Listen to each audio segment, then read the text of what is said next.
Hello, hello. Welcome to Trendy with Kim Allison. And of course, I'm Kim Allison. Today's guest, Nina Tulio. She was so easy because she's a pro. She has her own podcast that she's had for 5 years. And literally, we did not talk about it on the show, I don't think. And if we did, it's at the end, y'all, because my brain hurts. It's been a really, really busy week. But again, thank you for tuning in. I think you will get all of the business insight that you need, the encouragement, the motivation. She's more of I would liken her to a motivational coach / financial coach. So Tony Robbins meets, I don't know, Susie Orman, if you will. But she's had her ups and her downs, failures and successes. I think her story will resonate and inspire you. And again, thank you for likes, comments, subscriptions, reviews. I'm starting to see everything unfold, come into fruition. I'm so excited and I appreciate you listening. Okay, enjoy the show. Welcome to another episode of Trendy with Kim Allison, where I connect with some of the most inspiring beauty professionals in our industry. Today, I'm thrilled to welcome Nina Tulio to the show. With her years of salon experience and her passion for business, Nina is all about empowering beauty professionals to take charge of their careers, build financial success, and create balance in their lives. So, are you ready to get inspired, everybody? Let's get inspired. Nina, welcome to the show. Thank you so much for having me. I'm so excited to be here and I can't wait to dive into some of these topics. Yes, let's do this. So, first, I want to ask you, Nina, how did you find hair or how did hair find you? You know, what's interesting. I knew I wanted to, well, I had two choices. I wanted to be a hairstylist or I wanted to be a dolphin trainer. So Hilarious. very vastly different. And when I found out that I had to go to college for 4 years and share dorms and do all the things, I was like, no, not for me. Absolutely not. I wasn't a good student in school. I wasn't, it was hard for me to like study and just get into school, but I really love doing hair. And so when I was in ninth grade, I was the first person to sign up for my Votech class. So in 10th grade, I started Votech, and here we are 27 years later. Oh, wow. I often wonder because a lot of us, we have the same story in that Hmm. we just, we tried college. We are intelligent in our own right, but for whatever reason, it just didn't stick. So I wonder what I don't know. I always wonder like what are we made of where we Yeah. kind of just gravitate toward just being creative. I mean, I think we're just creative humans that want to serve, and we get so much fulfillment from helping other people look and feel beautiful. I mean, that's the commonality I think that I've learned over the years and years of meeting people, interviewing people. And that's what I think it really just lives within us to really serve other people. And we get to do that daily and help them like really feel good about themselves, which is awesome. No, I think that's a great answer. What inspired you to create Make That Money and how has it impacted salon owners and stylists? So Make That Money was created during COVID because there was such a need for business. And I was already, you know, I'm doing this is like my second career in this business because I'm a former commission salon owner and former hairstylist. And when I sold my salon in 2016, I wanted to help serve the salon owners because I felt like it was very lonely, to be an owner and I didn't have anyone, to turn to when I needed like support. So I was I started my coaching business in 2017, but then when COVID hit, it exploded because people were really interested in learning more about their numbers and finances and business and focusing on that side of the business. So Make That Money was born for the independent artist during that time. And it purely is focusing on budgeting, profit, pricing. And there's some other things in there too, but it has my two-part signature worksheet, which really helps people get their pricing on point but also understanding how to allocate money and how to make more profit in their business. And that same year, I also rolled out Synergy, which is a similar course, but also very rooted in leadership and culture.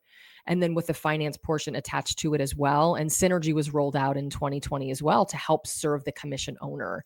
So I live in two lanes because the budgeting and the profit margin is completely different for the independent artist as it is for the commission owner. So I really have to speak differently to those two groups of people. Yes, that makes sense. And back me up a little bit. Did you owned a salon Mhm. and then you shifted your focus to coaching. So was that just a smooth transition from one to the other? Did you close your salon? Think about it some. Did they cross over? Like how did that come about? So I started to think about wanting to be more of an educator and business education, which really wasn't big when I was thinking about it. This was back in 2014. So there were big, there were business educators, but it wasn't at the forefront like it is now. And so 2014, I really started to think about it. And then 2016, so within those 2 years, I positioned my business to sell. So I sold my business in 2016. And it wasn't smooth.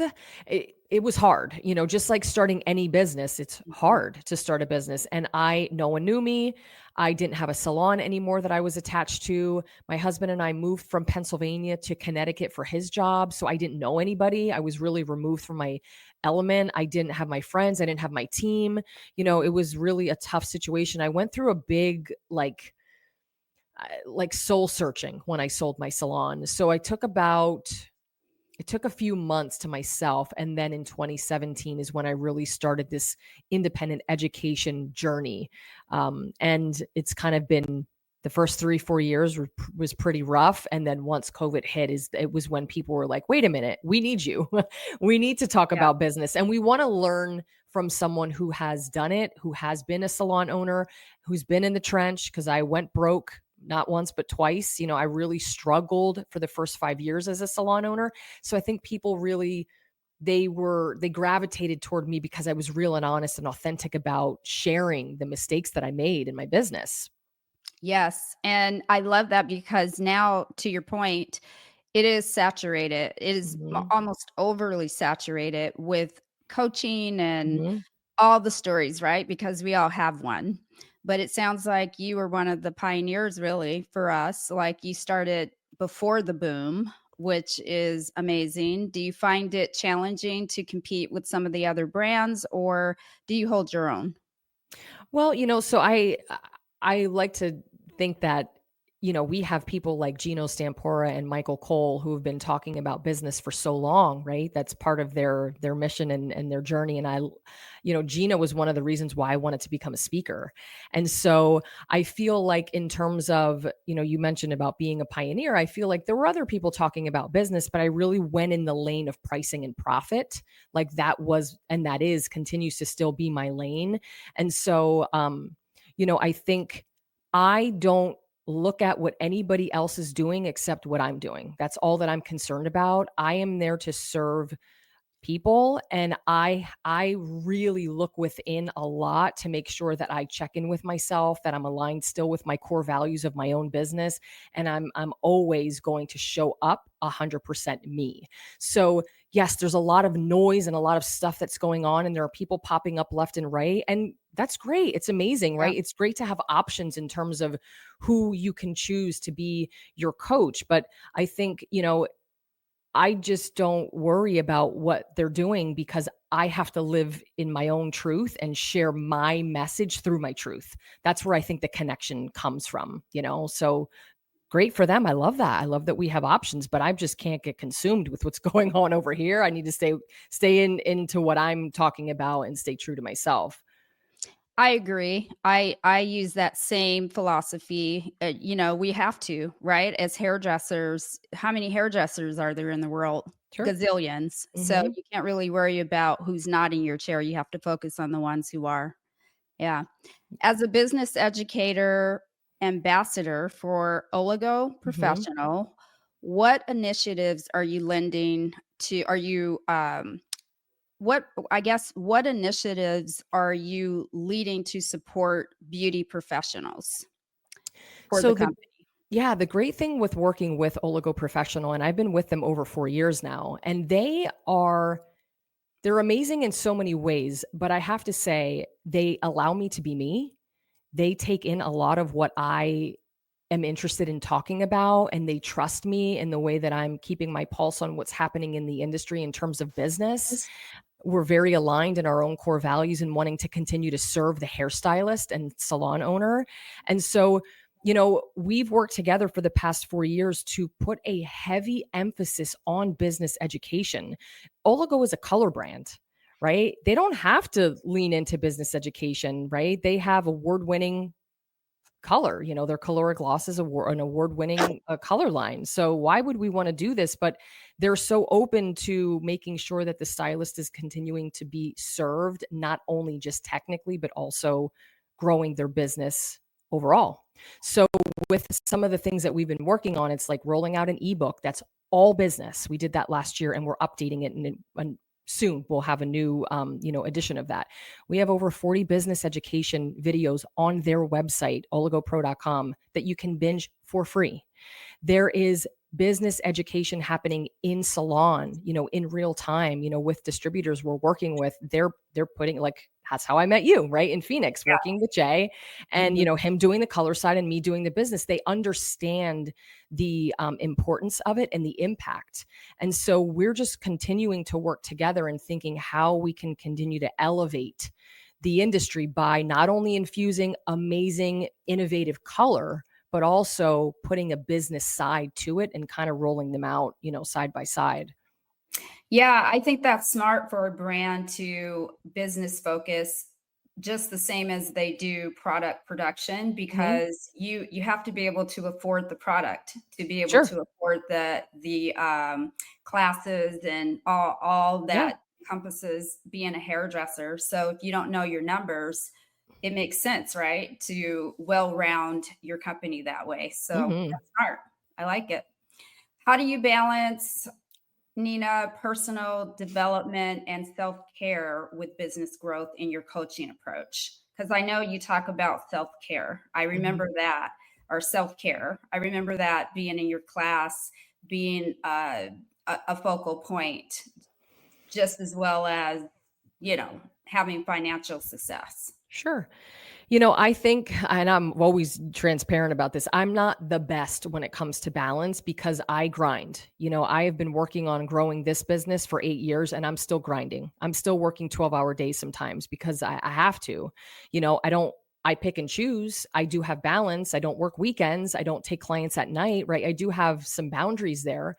But when it comes to my coaching approach, it really is making sure that my clients are doing the most for their business, but they're not compromising self. I think it is finding that balance where it's like, hey, if you're a new business and you've been open 1, 2, 3 years, you're going to grind. You're going to be working all the days. You're going to be doing all the things you have to in a new business. It's just part of being a business owner, not only in our industry, but any business.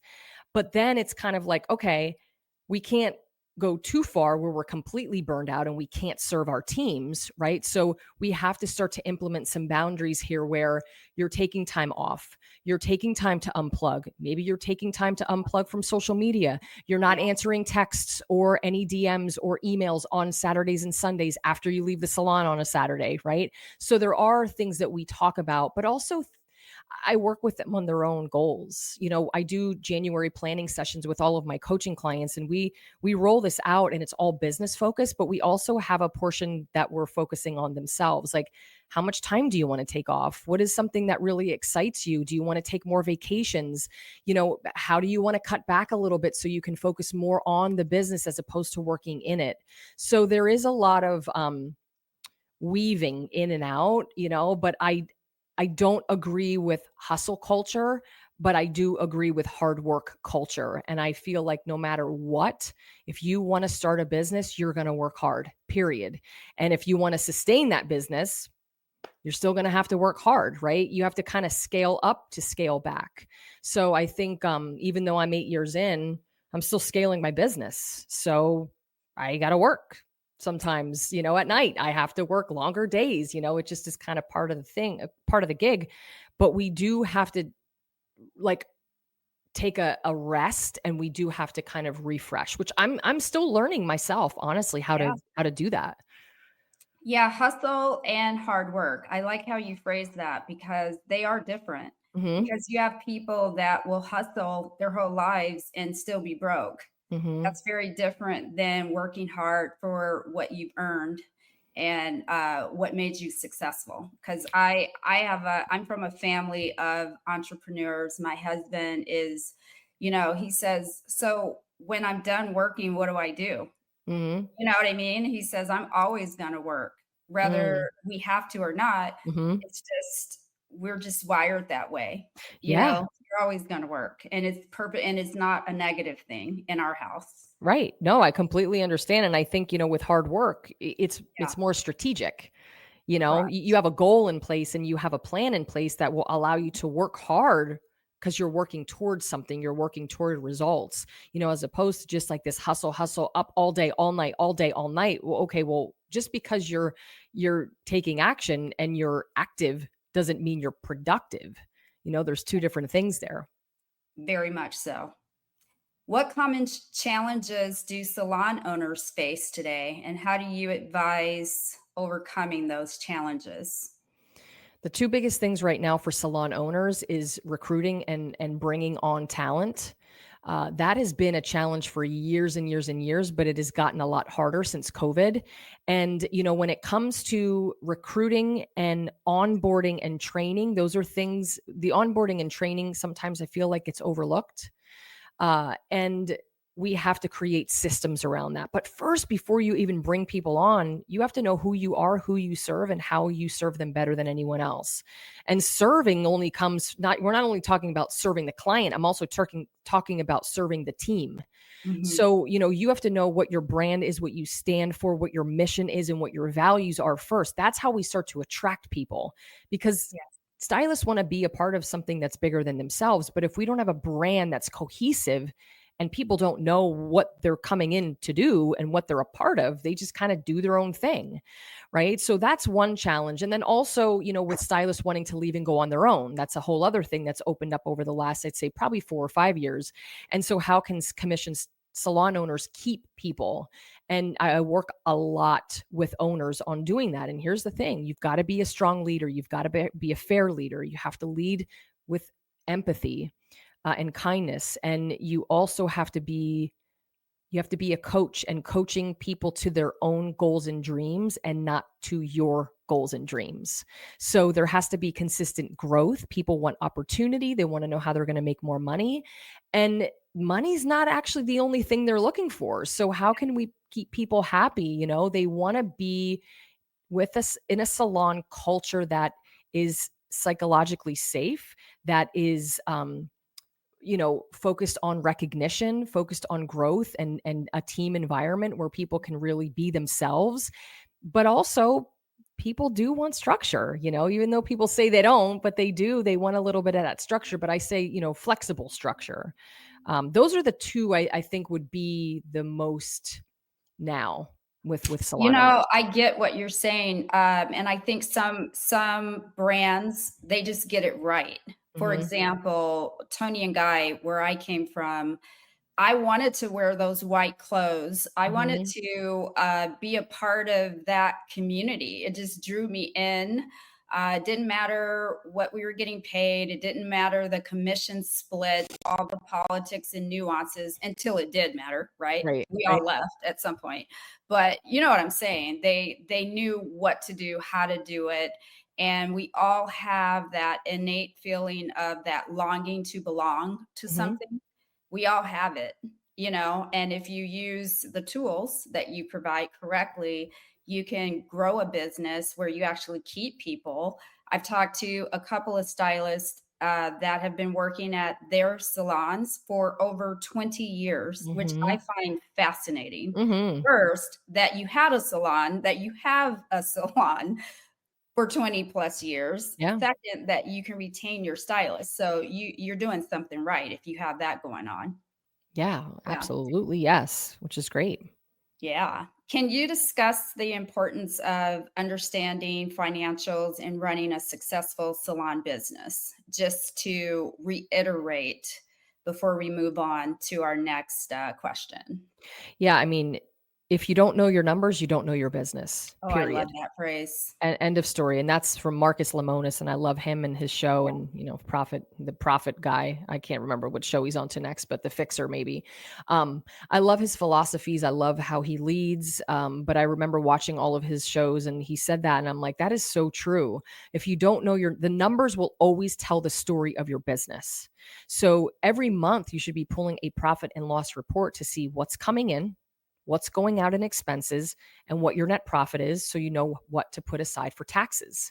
And I think that we get so busy with the operational day-to-day operations of the business that we forget that we're actually running businesses. We need to know what our average ticket is. We need to know what our frequency of visit is. We need to know what our volume is in our business, how many new clients we're seeing. All of the things are retention, things that are so important. But when you're an owner and you're working behind the chair every day, I worked behind the chair every day. I worked 6 days a week for a while. But you have to kind of transition a little bit where you don't have to step away from the chair completely, but you've got to carve out time where you're actually spending time to work on it, because it will be ever consuming. So I always say, just keep it simple. And if you can look at a profit and loss statement every single month and reevaluate that, that's a really, really great start. Oh, yeah, absolutely. When I met my husband 7 years ago now, he was like, "How did you think you were going to retire? Like, what were you?" I'm like, "I don't even know." I mean, I was Mhm. one of those people, it just, you don't realize how fast time goes, and you don't realize, Yes. it's now tax time again. So Mhm. if you're one that hasn't been tracking your expenses, paying your quarterlies, Mhm. here you are again, right? Yeah. Another year has passed just like that. So, I feel like yeah, it's I tax love that. season every month. I feel like tax season is every month. I It, like, It never should be ends. in your brain, Yeah. and, Yeah, for sure. you should always be able to pull up that P&L on command if you Mhm. have everything together as you should, right? So, Yeah, yeah, absolutely. I think we could all use that for sure. How's the bus or how I guess I'm curious, how has the beauty industry evolved over your career, and what trends do you foresee? Oh man, how it's evolved. Wow. I mean, I could have a whole 30-minute conversation on that. I mean, it's changed so much in the fact that,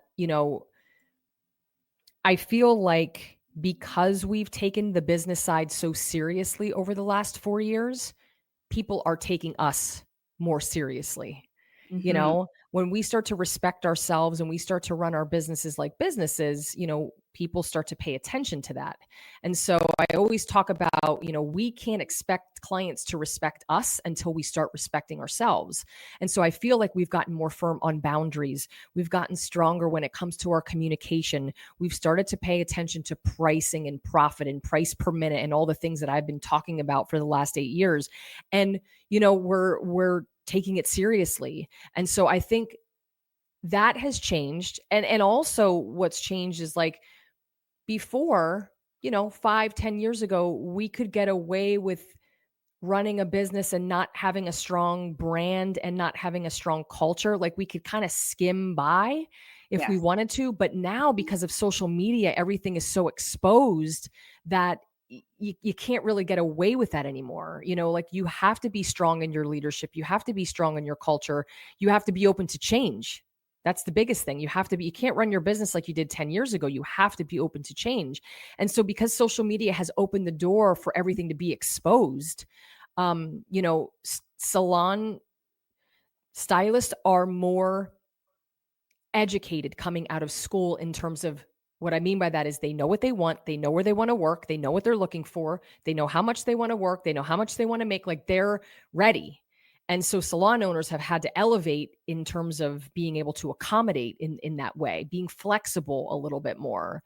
And I think in terms of trends, like, I said this probably a year and a half ago, because there were so many people going to suites and going into booth rent. I said to my owners, hang tight, because there's going to be a shift where suite owners and renters are going to come into this commission space. And it's Mhm. happening. It's happening now where that is reality. And, I think that is probably the most current thing that's really going on, is that shift is happening where there were a lot of people getting out of school, going out on their own immediately, going independent.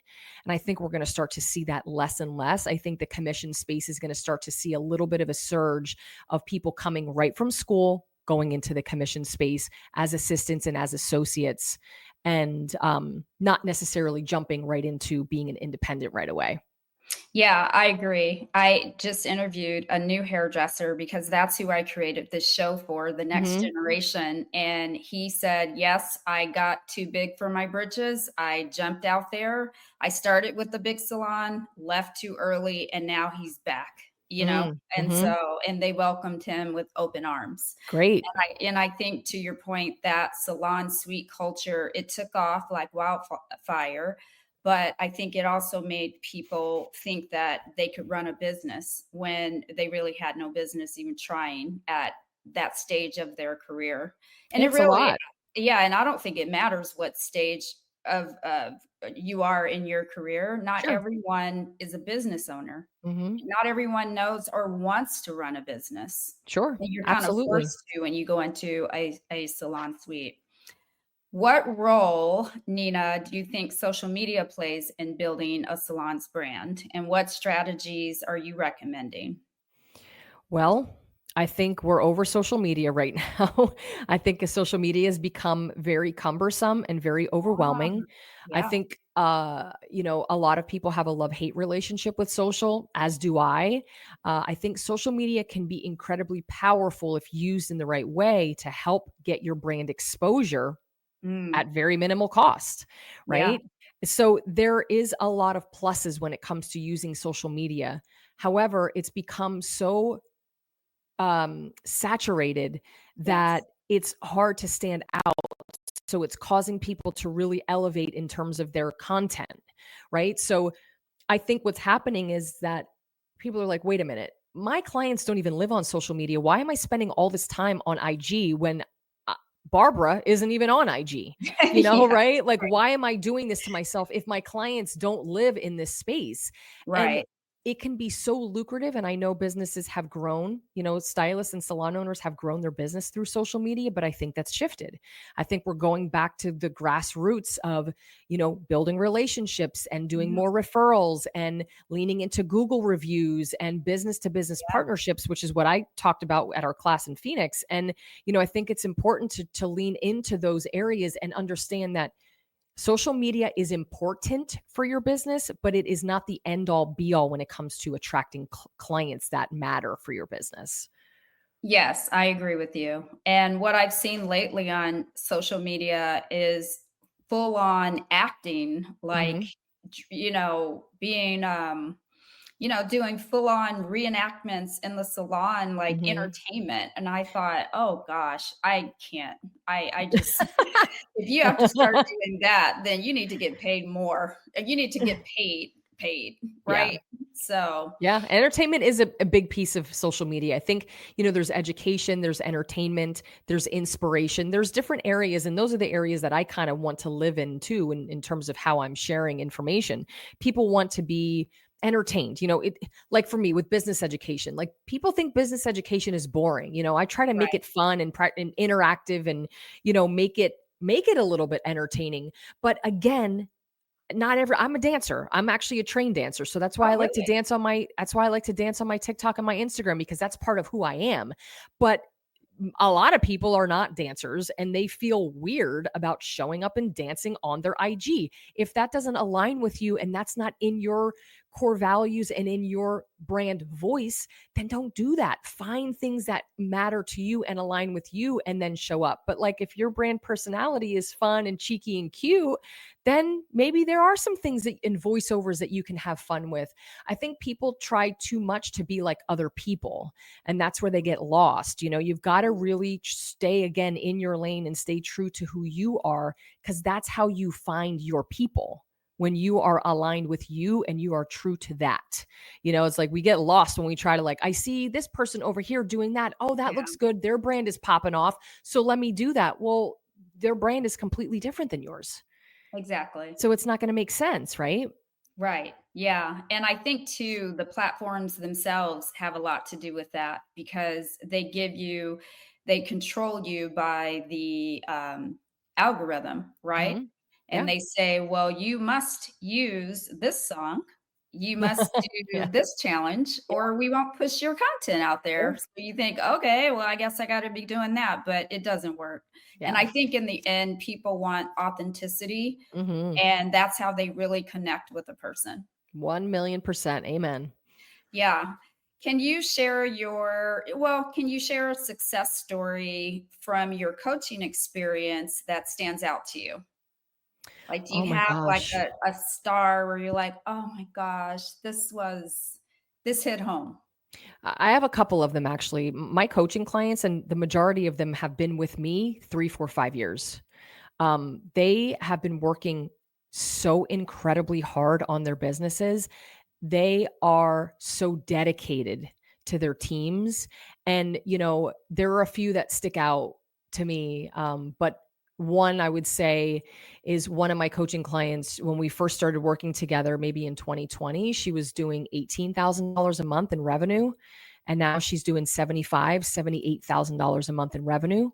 And, her profit margin was 1%. And now, it's upward of, I'm trying to think of how her profit went. I think it's 12%, maybe 15, maybe 12%.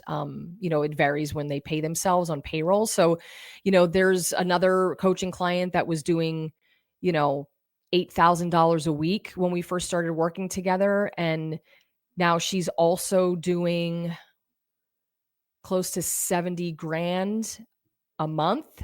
So what is that a week now? Because we always talk about that $8,000 a week. So if they're doing 70,000, doing about Oh, seven, so seventeen for five, 17,500 a week yeah. from 8,000 a week, and not only that, so it's not only the financial side, but and those are just two. And I have a bunch of them that have their businesses have grown significantly. But the most important thing is that they Yes. have grown as people. And so for me to be able to witness that actually makes me emotional, to be able to be a part of that, just witness what they have done and what they've accomplished and how they've grown and how they've gone from, not all of them were struggling, but from some of them maybe struggling financially now to being able to bring in money and feel secure financially. That is what makes me show up every day.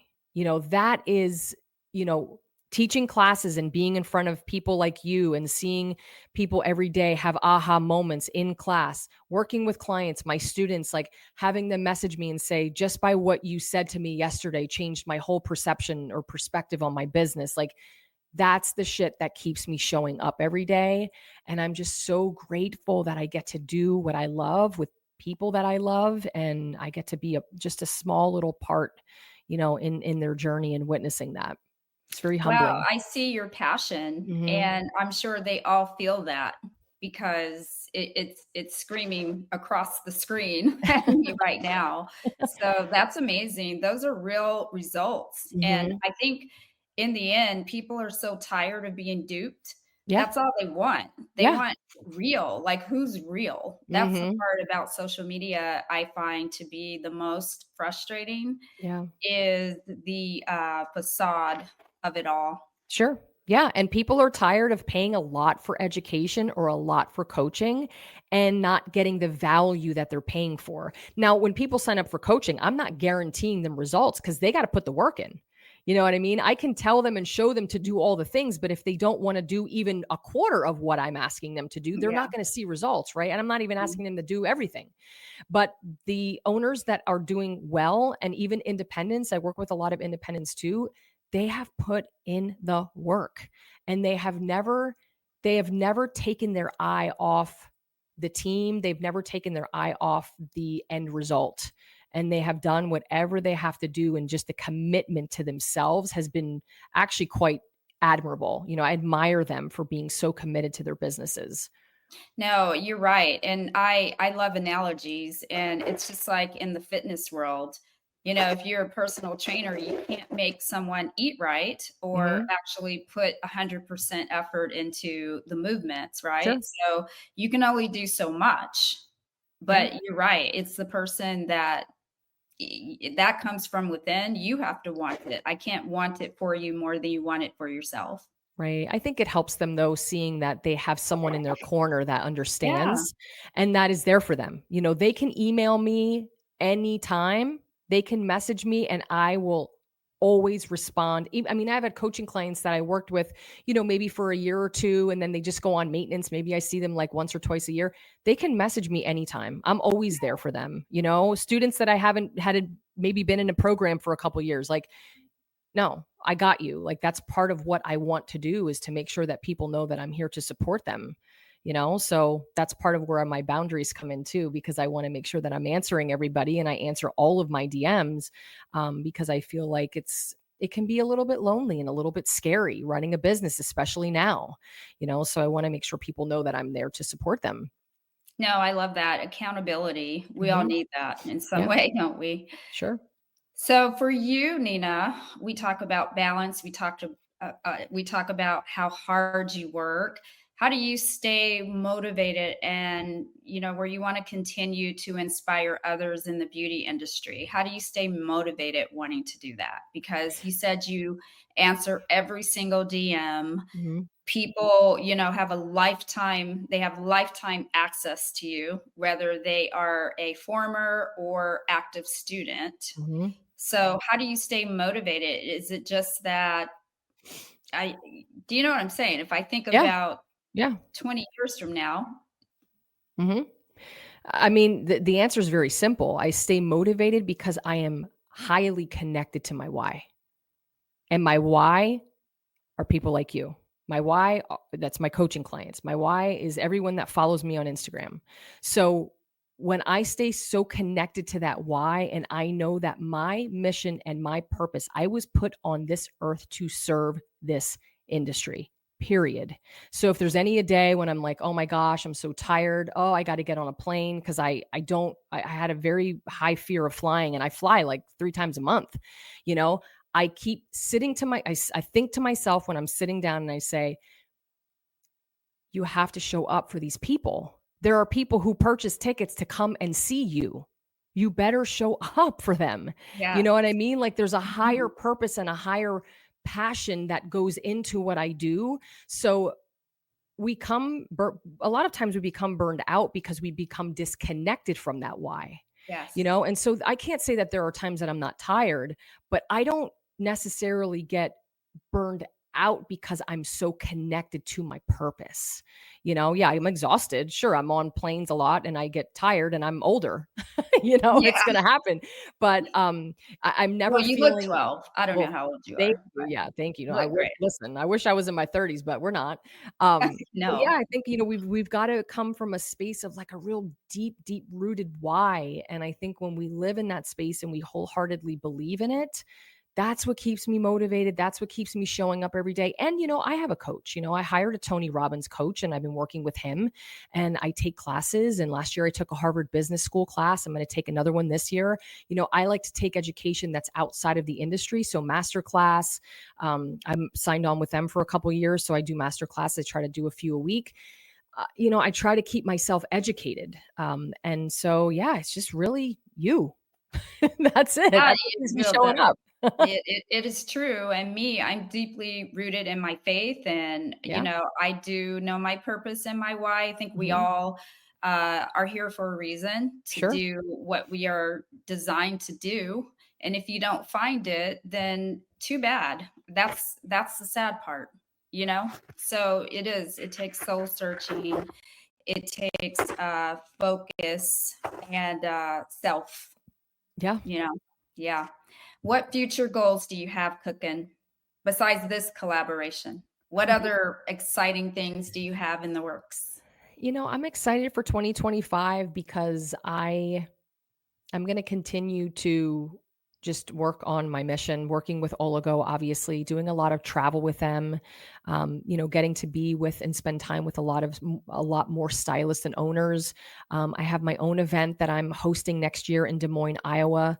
And it's a full day of, we're doing 2 sessions. So a morning session for everyone and then an afternoon session that's just curated for the commission salon owner. That's happening in May. This is the first event that I'm doing on my own. I do have sponsors, but I'm doing that on my own. So I'm excited about that. And, I want to be able to be more present. That's what kind of excites me, is like I get to travel to all of these places, but I don't really get to see much, Right. so I really want to be able to spend more time and just connect with more people. And, I've got some really cool things, like some collaborations coming up that I can't quite talk about yet, but I've got some really cool things in the works, and I'm just grateful that I get these opportunities.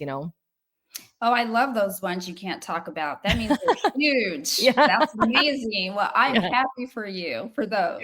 Thank you. I love that for you. Thank So you. before we wrap this up, thank you so much for coming on once Of again. course. My But pleasure. before we wrap, remind people why they should be concerned about retirement, no matter what your age, right? And how important it is to act sooner than later. Yeah, well, this was another area that I didn't do well in, and again, learning from my mistakes. I Yes. think my goal is always to have the hairstylist say, when I'm whatever 60, 65, I want to continue to work behind the chair, not I have to continue to work behind the chair. And I think the sooner you start to meet with financial advisors and have a CPA that really is looking out for you, you can start small and just put little bits of money away every week, and that would multiply as far as when you become 60, 65 years old, right? So I think starting now small is better than not starting at all. And, if it wasn't because I got myself in a lot of debt, I made a lot of financial mistakes. And, my husband's helped me a lot to really realize that, your body's going to break down. You're not going to be able to do hair all this time. And I used to tell my team the same thing, like, we've got to start thinking bigger picture. And so start to set yourself up to win now. And even if you're in your 40s like me, like, it's never too late to start to plan for your future, because we are the only ones that can do that. We're not corporations where we have IRAs and things that are being contributed on our behalf. We have to do that on our own. So I'd say everything in moderation. Start small now and start to really think about your financial future so you can choose whether you want to work behind the chair, and you don't have to work behind the chair. Oh, that's great advice. And me, I'm right where what you just described is me. I am 57. I wish I was in What? my 40s still. 50? Oh my goodness. I thought you look like your skin is like a baby's skin.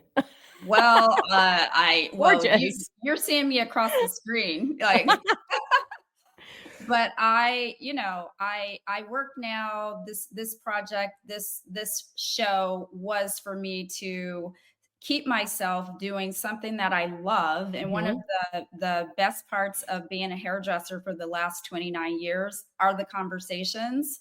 And so the fact that I get to do this is just my way of staying in the industry. I still work behind the chair, Mhm. but I work behind the chair now, thanks to my hubby getting me back on track and having Mhm. my back, because I want to, not because I have to. And that is a good feeling, Yes. because I'm not ready to leave my clients and those conversations and those Yes. just, I mean, we become friends and you get invites and you're in the know, and I'm just not Mhm. ready to leave that yet. Yeah, So, well, good for you. You gotta listen to yourself. That's oh awesome. yeah, 1000%. Thank you, Nina. I have taken up your time because I know you are a busy bee. So before we go, I am going to hit you with some rapid fire questions that you don't Ooh. know. Okay. That some have something to do with your business, but most probably have nothing to do with your business. Okay, sweet. I love this. Yeah, I call it the 60-second blowout. And Okay. that was Shit, okay. that was the corny me. I gotta be corny somewhere because that's my favorite thing. So let me, bring this timer in real quick that I forgot Sweet. to, load up, and, we'll get to it. Love it. Finally. This is Where are we great. at? And thank Yes. you again And for having me. It's oh my gosh, you were amazing. Thank You know you. your stuff. That Thank is, you. and again, this is to help and inspire the next generation of hair and even today's hairdresser Mhm. and beauty professional in general. This show is not just for hairdressers, although that's my specialty. So that's who I have mostly, but it can Right. be, I've had nail techs, makeup artists, you name it. I think that we all kind of do the same thing in the Yeah. end. All right. Let's see how well you know yourself. Ooh, Most okay. people don't get through all of my questions, Okay. but we'll see. All right, Okay. let's do it. What's your go to coffee or tea order? Oh, you know what? I don't drink coffee, but if I had to drink some tea, it would be Earl Grey. Okay. What's the best piece of advice you've ever received? Listen to your gut. Name one book or podcast that changed your perspective recently. Ooh, my goodness. Oh, book or podcast. I would say I would lean into the master class. I listened to Mark Cuban's master class a few weeks Perfect. ago. What's your guilty pleasure when you need to unwind? French fries. What's one thing you never leave the house without? My Patrick Ta lip gloss. What's your favorite part about working with hairstylist? Oh, the passion and the love and the support and the camaraderie. Instagram or TikTok? Where do you spend most of your time? Oh, Instagram. If you weren't in the beauty industry, what career would you choose? I think I would be like a secret service or something. I can see that. What's your favorite travel destination?